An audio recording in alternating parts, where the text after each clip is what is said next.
సుధర్ముడు అనబడేటటువంటి గొప్ప శివభక్తుడు, త్రికాల సంధ్యావందనం అలవాటైన వాడు, నిరంతరము శివ పార్థివేశార్చనకు అలవాటు పడినటువంటి మనస్సున్నవాడు, భగవంతుని యందు మనస్సు రమించడం చేత తనకిది ఉన్నదని కానీ తనకిది లేదని కానీ ఎన్నడూ భావన చెయ్యనివాడు, తనకి ఒకటి లేకపోవడం కూడా ఈశ్వరానుగ్రహమే అని అనుకోగలిగినటువంటి సంపన్నత కలిగిన హృదయం ఉన్నవాడు.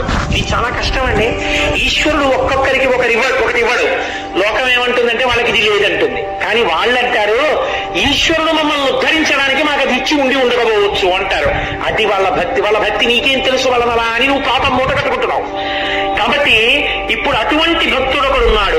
ఆయనకి సుదేహ అని ఒక భార్య ఉన్నది.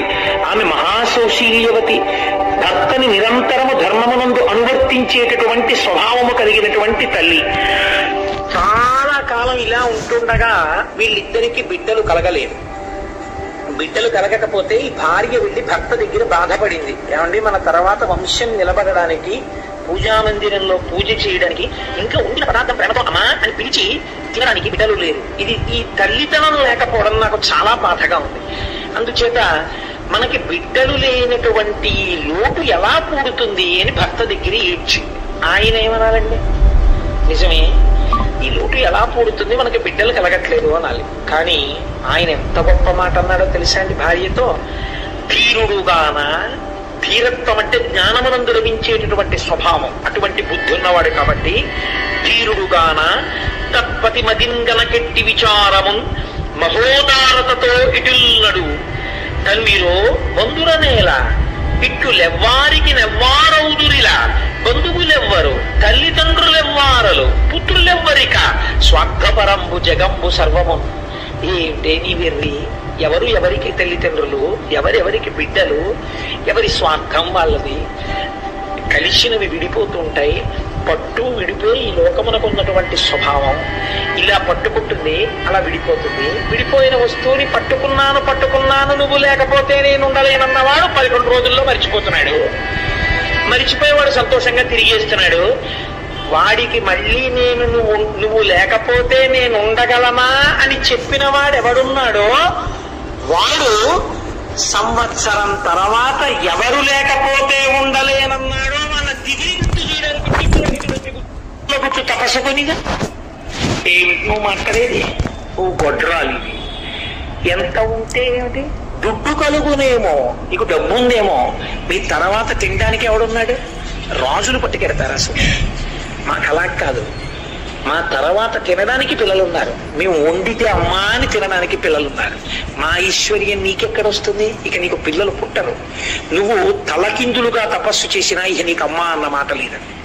నిజంగా అది ఒకళ్ళు అనక్కర్లేదండి. అలా అనిపించుకోలేకపోయిన వాళ్ళు ఎంత బాధపడుతుంటారో.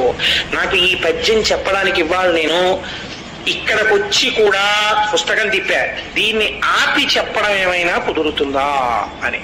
అలా కుదరదు అని నిర్ధారించుకున్న తర్వాత మాత్రమే నేను ఈ మాట చెప్పవలసి వచ్చింది. ఇలాంటి పద్యాన్ని కథాంతర్గతంగానైనా చెప్పినందుకు సిగ్గుతో తలంచుకుంటున్నాను. ఎందుచేతనంటే అది ఒక స్త్రీ మనస్సుని ఎంత బాధ పెడుతుందో నాకు తెలుసు. ఆ మాట అనరాదు. ఆ మాట అంది, పాప ఆవిడ చాలా బాధపడింది. చాలా పద్యానికి అంతకన్నా వ్యాఖ్యానం అనవసరం. కాబట్టి ఇప్పుడు ఎవరికి చెప్పుకుంటుంది, భర్తకి వెళ్ళి చెప్పింది, నాకు బిడ్డలు పుట్టరా, నాకు అమ్మా అన్న మాట లేదా అని అడిగింది. అడిగితే ఆయన అన్నాడు, నువ్వు బిడ్డలు పుట్టరా అని నేను ఎంత చెప్పినా నీ మనస్సు ఈశ్వరుడు ఎందుకు చేర్చుకోలేకపోతున్నావు, మళ్ళీ మళ్ళీ అటువైపుకి ఎందుకు పెడతావు, ఎందుకు ఆ దుఃఖం, దానివల్ల ఏమిటి కలుస్తుంది నీకు, నీకు బిడ్డలు కలుగుతారో కలగరో, నేను దోషము నీదో లేకపోతే దోషము నాదో, ఒకవేళ ఈశ్వరుడు బిడ్డలు నీ దోషము వలనే కలగకుండా ఉంటున్నారో తేల్చడానికి ఒక పరీక్ష పెడతాను, ఈశ్వరుణ్ణి అడుగుతాను, ఇది భక్తి అంటే అని ఆవిడికి చెప్పకుండా ఆయన ఒక పరీక్ష పెట్టాడు. 2 పూలదండలు తెచ్చి భగవంతుడి యొక్క పాదముల దగ్గర పెట్టాడు. 2 విరుల దండలు శివుని దండన నుంచి తీయు కోమలాంగి పడతి, ఒకటి తీయుమనిన ఇష్టకుసుమము బాసి ఈవలి పుష్పంబు కొనిన పెదవి విరిచే కోవిదుండు. 2 పువ్వులు పెట్టేని శివుడికి ఒక విజ్ఞాపన చేశాడు. ఒకవేళ నా యందు బిడ్డలు పుట్టడానికి దోషముండి ఉంటే, లేదా అంటే మా దంపతుల యందు సంతానము కలగక మా ఇద్దరికి అమ్మా అని ఆవిడ, నాన్న అని నేను అనిపించుకోవడం సాధ్యం కాకపోతే ఈ దండ ముట్టుకుంటుంది. ఒకవేళ మాకు అలా అనిపించుకునే అదృష్టం రాశి పెట్టి ఉంటే ఈవిడ ఆ దండ ముట్టుకుంటుంది అని, ఇది ఈశ్వర నీ సంకల్పాన్ని చెప్పేయాలి. మాకు సంతానాన్ని ఇద్దామనుకుంటున్నావో, అనగా మా ఇద్దరికి కలిపి ఇవ్వాలనుకుంటున్నావో చెప్పేయి అని 2 దండలు పట్టి, నువ్వు ఇక నన్ను ఎన్నడో నాకు బిడ్డలు కలగరా అని అనరాదు, ఇది ఈశ్వర శాసనం, ముట్టుకో అన్నాడు. ఆయన ఏ దండ ముట్టుకుంటే పిల్లలు పుడతారని సంకల్పం చేశాడో అది విడిచిపెట్టి 2వ దండను ఆవిడ తీశాడు. ఆయన అన్నాడు, పెదవి విరిచే కోవిదుండు, కాబట్టి మన ఇద్దరికీ సంతానం కలగరు, ఇంకా నువ్వు ఈ ప్రశ్న నన్ను వెయ్యవద్దు, నువ్వు చక్కగా సంతోషంగా ఈశ్వరుడు యందు మనస్సు పెట్టుకో అంటే ఆవిడంది అలా వీల్లేదు. నాకు కొడుకు పుట్టకపోయినా నాకు బాధ లేదు, నేను అమ్మా అని పిలిపించుకోవడానికి మీరు ఇంకో పెళ్లి చేసుకోండి, ఆమె వలన సంతానం కలుగుతారు కదా, కలిగినప్పుడు నన్ను అమ్మా అని పిలిస్తే నాకు చాలు, కాబట్టి మీరు పెళ్లి చేసుకోండి అంటే ఆయన అన్నాడు, ఇది చెప్పినంత తేలిక కాదు, ఇది ఒకనాడు నీ యందు పినుభూతమై కూర్చుంటుంది. ఏమవుతుందో తెలుసా? అనవిని ఇప్పుడు ఇట్టులే నీవనెదవు, వేరోర్తి పెండ్లి ఆడిన సవతింగని పూరుషేతువెంతయు, అనుమానము లేదు పెండ్లి ఆడను మరలన్, నాకు సంతానం అక్కర్లేదే, ఈశ్వరుడు ఉన్నాడు చాలు. ఇప్పుడు ఇలా అంటావు, నిజంగా రేపు నేను వేరొక స్త్రీని వివాహం చేసుకుని ఆమె వలన నాకు బిడ్డలు కలిగితే నీ యందు అసూయ ప్రబలుతుంది, పెద్ద గొడవలవుతాయి, మనశ్శాంతి పోతుంది, శాంతి లేని చోట ఈశ్వరోపాసన ఉండదు, కాబట్టి నేను పెళ్లి చేసుకోనన్నాడు. ఆవిడ చచ్చిపోతానన్నంత హఠం చేసేసి, నువ్వు చేసుకుని తీరవలసిందే. ఆవిడ మాట కాదనలేక ఆవిడ చెల్లెల్ని వివాహం చేసుకున్నాడు. ఆ చెల్లెల్ని వివాహం చేసుకున్నాడు, ఆమె పేరు గుష్మ అనబడేటటువంటి స్త్రీని వివాహం చేసుకున్నాడు. సంతోషంగా కాలం గడుస్తోంది. ఆవిడకి ఒక లక్షణం ఉంది, ఏది ఇంట్లో జరిగినా ముందు అక్కగారికే చెప్పేది. భర్త కూడా పెద్ద భార్యని గౌరవించి మసలుతున్నాడు. ఆవిడ ప్రతిరోజు కూడా 101 పార్థివలింగములకు అర్చన చేసేది. అర్చన చేసి పూజ అయిపోయిన తర్వాత 101 శివలింగాల్ని తీసి ఒక సరోవరంలో కలుపుతూ ఉండేది ఆవిడ. అందుకు ఈయన మీరు అనుకున్నా పెద్ద దోషం ఏం లేదు, ఒక విశాలమైన సరోవరం కలుపుతూ ఉండేది. ఇలా ఆవిడ 3 సంవత్సరములు 101 శివలింగాల్ని ఆరాధన చేసి, ఇప్పుడు ఆవిడ చేసిన శివ పూజ వలన ఆయనకి కూడా నాన్న అని పిలిపించుకునే అదృష్టం వచ్చి ఒక చిత్రం జరిగింది. అంటే 101 శివలింగాల్ని 30 రోజులు పూజ చేస్తే 30 రోజులు పూజ చేయడానికి ఒక స్త్రీకి అధికారం ఉండదు, కాబట్టి కొద్ది రోజులు తగ్గితే దగ్గరగా 3000 దగ్గరలో అవుతాయి. 3 ఏళ్లు పూజ చేస్తే ఇంటూ 36, మామూలుగా అయితే 1,09,080 శివలింగాల్ని పూజ చేయాలి, అంటే దగ్గరగా 1,00,000 పూర్తయి. ఒక చిత్రం జరిగగానే శివలింగాల్ని 30 రోజులు పూజ చేయడానికి ఒక స్త్రీ గర్భం ధరించింది. పండులంటే మన దగ్గర 3000 దగ్గరలో అవుతాయి.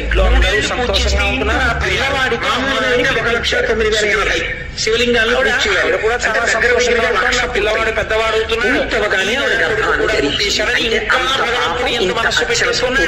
నాకు బిడ్డనిచ్చిన వాడెవడో 3 సంవత్సరముల తర్వాత గర్భం ధరించాడు. ఇంకా ఏమిటి మెల్లిన మనస్సుని మన పిల్లాన్ని చేర్చేయాలని ఈవిడ అందరూ సంతోషంగా ఉంటున్నారు. ఆ పిల్లవాడితో అమ్మ అని పిలిపించారు సుదేహని. ఆవిడ కూడా చాలా సంతోషంగా ఉంటుంది. పిల్లవాడు పెద్దవాడు అవుతున్నాడు. ఈయన కొడుకు కూడా అడిపేశాడు. ఇంకా భగవంతుడి మనస్సు చేసుకున్నాడు. నాకు బిడ్డనిచ్చిన వాడెవడో వాడిని ఆ బిడ్డని పిల్లాడని చాలు కొడుకు కూడా పుట్టాడు.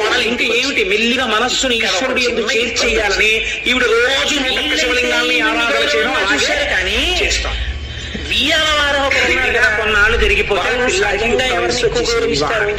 ఆ పిల్లవాడికి సంబంధం చూశారు. తల్లి మంచి ఐశ్వర్యవంతులైన బ్రాహ్మణుల యొక్క సంబంధం. 1000 పిల్లల్ని వివాహం చేశారు. ఇంటికి చూడన్ ఈవిని గౌరవంగా చూశారు కానీ మా వియ్యపురాలు గౌరవించి ఎంతో సహజంగా పిల్లవాడి యొక్క సొంతల్ని కన్నయ్యలు ఎవరు ఈవిడ వియ్యపురాలు వేశారు వాళ్ళు.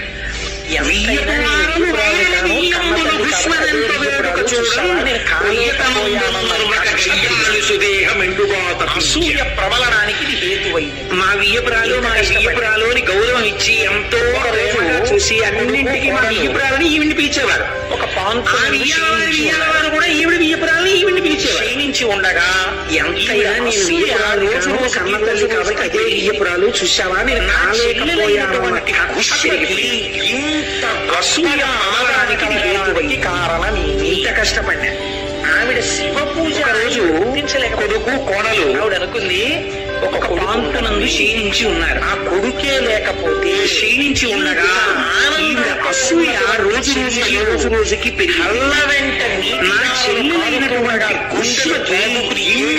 గొప్పగా ఆదరణ కలగడానికి కారణమేమి అని ఆవిడ శివ పూజ ఆంగ్యతో కలిసి నిద్రపోతున్నప్పుడు అనుకుంది గదిలోకి వెళ్ళి ఉండడమే. కత్తితో పిల్లవాడికే నడిచిపోతే ఇంత ఆనందంతో శరీరాన్ని చెల్లెలు కళ్ళ వెంట నీటిదారులు కారుతుండగా గుండెలు బాదుకుని ఏడిస్తే తప్ప పొందేసిందో చూడండి. కానీ ఇది ఒక రాత్రి వేళ భార్యతో కలిసి నిద్రపోతున్నటువంటి గదిలోకి వెళ్ళి ఒక కత్తితో ఆ పిల్లవాడిని పొడిచి చెప్పి బయటికి రావాలని సంపేసి పిల్లవాడి శరీరాన్ని కలిసి చోట నీళ్లలో ఈ శరీరం మొక్కలు కోసేసి ఇవన్నీ కలిపి మూట కట్టి తెల్లవారింది. పిల్ల ఇంకా చిన్న పిల్ల పొందేసిందో చూడండి కదా. ఇది మూట కట్టి తీసుకెళ్లి రోజు శివార్చన చేసి నీటిని కలుపుతుంది కదా. తెల్లవారు కట్ట లేచి నదీ తీరానికి తీసుకెళ్లి ఆ శివలింగాల్ని కలిపే చోట నీళ్లలో ఈ శరీరం మొక్కలు నిద్ర లేచి చూసింది. తెల్లవారింది. పాప పిల్ల ఇంకా చిన్నపిల్ల కోడలు అష్టవర్షే కన్యాని కదా. తనలో 12 చక్కగా తెల్లవారింది. లేచింది. లేచి నదీ తీరానికి వెళ్ళిపోయాడు. సంధ్యావందనం చేసుకుని ధ్యానం చేసుకోవడానికి గుళ్ళు చూసి ఈవిడేమో కూర్చుని ఒక లింగాన్ని అర్చన చేస్తోంది. చూసింది. తన ఒంటి మీద పక్క మీద నెత్తురు శివాక్షరాలు కట్టేసి ఉంది. ఆవిడంది తన భర్త శరీరంలో ఒక్క వరుస మీద పడి రక్షకుడు. ఆవిడిది చూసి గొల్లు ఏడుస్తాడు. ఎక్కడున్నా రక్షింపబడతాడు. సుదేహ చూసి కొడుకు పోయాడమ్మా అని ఈవిడ కూడా ఏడుస్తుండగా నేను వీడిని నమ్మి ఈ పూజ చేసి శివాక్షర శివలింగాలకి ఆవిడ చేసి ఎవరు ఆ బిడ్డని ఇచ్చాడో బిడ్డకి రక్షకుడు ఆయన రక్షిస్తాడు. శివలింగాన్ని రక్షింపబడతాడు. కొడుకు శరీరం కాల్చిన సంపిన బ్రతికి వాడు రక్షిస్తుండగా నేను కాపాడేశారు. నేను వీడిని నమ్మి ఈ పూజ చేస్తానని 101 శివలింగాలకి పూజ చేసి 101 శివలింగాలని ఆ శివలింగాల్ని తీసి నూతులో వేద్దామని వెళ్ళింది. నూతులో వేద్దామని వెళ్ళి శివలింగాన్ని వేసి చూసేటప్పటికి కొడుకు శరీర భాగాలు నీటి మీద తేల్చుకుంటే మరునాడు ఉదయం పువ్వుని ఉడిచి తొడిమ నుంచి చాలా మంది మార్చి రాశారు. శంకరుడు పువ్వు పూయించి తన ఆవిడ మనస్సులో ఏ కసు కలగలేదు. నేను దాన్ని అడగను. ఒకవేళ తీసుకెళ్లిపోవాలి చేస్తే నీళ్లు పోస్తే తాను ఒక మొగ్గ వేసింది. ఆ చెట్టే దాన్ని పువ్వు చేసింది. ఆ చెట్టే మరునాడు ఉదయం తన పాదాల దగ్గరికి ఆ పువ్వుని చేసి నుంచి తన కాళ్ళ దగ్గర పడిపోయేటట్టు చేసింది. వాడు అన్నాడు, శంకరుడు నా ఇంట పువ్వు పోయించి తన పాదాల దగ్గర తీసుకుంటే నేను దాన్ని అడిచిందమ్మా. ఈశ్వరుడు తీసుకెళ్లిపోవాలని సంకల్పం చేస్తే ఇందులో పారేసిందమ్మా. శివుడు బతికించాడమ్మా నన్ను నీ పూజకి. శివుడు ముక్కు మీద ధరించలేక అమ్మ మీద వచ్చేసాడు. ఎవని వచ్చేసి వచ్చి చంపేసిందమ్మా. అతి పెట్టి పొడిచిందమ్మా. నాకు తెలివి వచ్చేటప్పటికి ఇంకా పొడిచేసింది. శరీరాన్ని కోసి తెచ్చి ఇల్లు పారేసిందమ్మా. చంపింది. శివుడు బతికించాడమ్మా నన్ను నీ పూజకి. ఆవిడండి కినుకు మీద వేలేసుకుని ఆమె కొమరుపై మీద వేలేసుకుని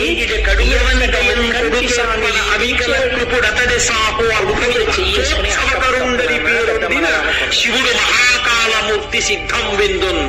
ఒరే నిన్ను కాపాడినటువంటి వాడే మహాకాలుడు, వాడే తీసుకెళ్లగలడు, వాడే బ్రతికించగలడు, వాడు నిన్ను రక్షించాడు. ఎక్కుడు మోదము లేక అక్కపై కినుకు కొనక ఆమె కొమరుపై చక్కగా చేయుడు కడుమెచ్చగా ముక్కంటి స్వామి తెంచేవాడి.